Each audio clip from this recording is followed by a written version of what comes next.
नमस्कार, मी शुभम शिंदे। बुलेटिनमध्ये आपल्या सगळ्यांचं स्वागत। या बुलेटिनमध्ये आतापर्यंतच्या सगळ्या महत्त्वाच्या बातम्यांचे सविस्तर अपडेट आपल्याला बघायचे। सुरुवात एका महत्त्वाच्या बातमीने आपण करूया। रिक्षाने प्रवास करणाऱ्यांच्या खिशाला आता कात्री लागण्याची शक्यता आहे। मुंबईत रिक्षा टॅक्सीची भाडेवाढ होण्याची शक्यता आहे। रिक्षाचं भाडं 2 ते 3 रुपयांनी वाढण्याची शक्यता आहे, तर भाड्यात किमान 4 रुपयांची वाढ करण्याचा प्रस्ताव आहे। यासंबंधीचा प्रस्ताव परिवहन आयुक्तांकडून आता MMRTA यांच्याकडे पाठवल्याची माहिती आहे। दुसरीकडे राज्यातील रिक्षा टॅक्सी तसंच ॲपवर चालणाऱ्या इलेक्ट्रॉनिक मीटरच्या कॅब चालकांना आणि परमिट धारकांना आता मराठी भाषेचं प्राथमिक आणि व्यावहारिक ज्ञान असणं बंधनकारक करण्यात आलंय।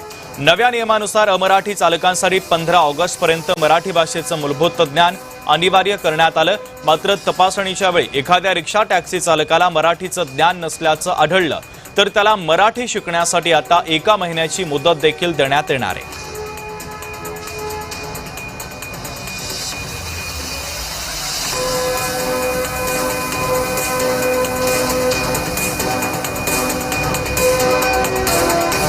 तर रिक्षा टॅक्सीची भाडेवाढ होण्याची शक्यता आहे, तर दुसरीकडे आता अमराठी चालकांना मराठी शिकण्यास मुदतवाढ देण्यात आलेली आहे। तपासणीमध्ये जर त्याला मराठी येत नसेल असं आढळलं तर त्याला 1 महिन्याची मुदत आता दिली जाईल। भाग्यश्री प्रधान आचार्य आमच्या प्रतिनिधी जोडल्या जातात या बातमीच्या संदर्भातले अधिकचे अपडेट देण्यासाठी। भाग्यश्री, आपण पाहतोय मुंबईत ऑटो रिक्षा आणि टॅक्सीची भाडेवाढ होण्याचा अंदाज आहे, त्या संदर्भात नेमक्या कशा हालचाली सुरू झालेल्या आहेत आणि दुसरीकडे आता अमराठी ऑटो आणि रिक्षा चालकांना टॅक्सी चालकांना आता 1 महिन्याची मुदतवाढ देखील मराठी शिकण्यासाठी दिली जाते। या दोन्ही बातम्यांच्या संदर्भातले अपडेट काय आहे?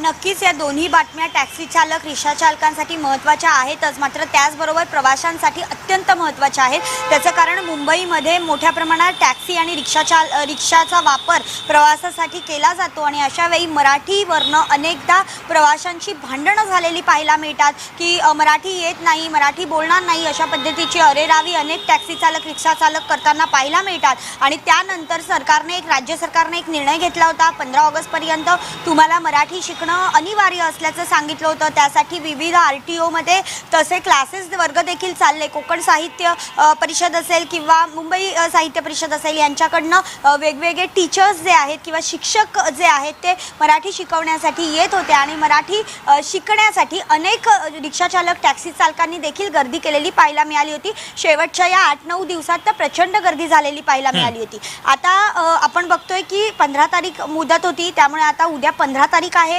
मुदत कुठेतरी संपलेली आहे। मात्र तरी देखील जर एखादा रिक्षा चालक असेल, टॅक्सी चालक असेल, त्याला मराठी बोलता येत नसेल तर तुम्हाला तपासण्या अंतर्गत जेव्हा कळेल की तुम्हाला मराठी बोलता येत नाही तर त्याला 1 महिन्याची मुदतवाढ दिली जाणार आहे। त्या 1 महिन्यामध्ये तुम्ही मराठीचे जे क्लासेस राज्य सरकारकडून चालवले गेलेले आहेत त्याच्यामध्ये तुम्ही नोंद करायची आहे, तुम्ही मराठी शिकू शकता।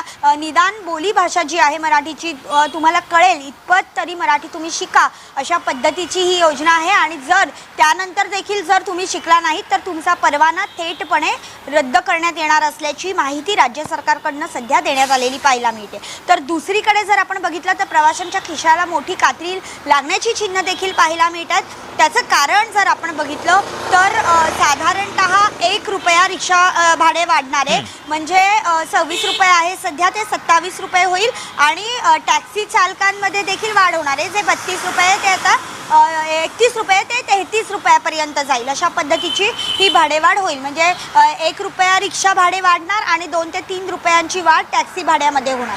त्यामुळे आणि असा प्रस्ताव जो आहे तो MMRTA पण गेलेला आहे, त्यामुळे त्याच्यावर विचारविनिमय सुरू आहे। मात्र 99% ही भाडेवाढ करावी लागणार आहे, कारण डिझेलचे भाव वाढलेत, गॅसचे भाव वाढलेत, असं देखील रिक्षा चालक टॅक्सी चालकांच्या ज्या संघटना आहेत त्यांचं म्हणणं आहे। त्यामुळे हे दोन्ही गोष्टी महत्त्वाच्या ठरणार आहेत मुंबईकर। भाग्यश्री, अत्यंत महत्त्वाचे अपडेट या बातम्यांच्या संदर्भातले तू पोहोचवलेले आहेत, तुर्तास धन्यवाद।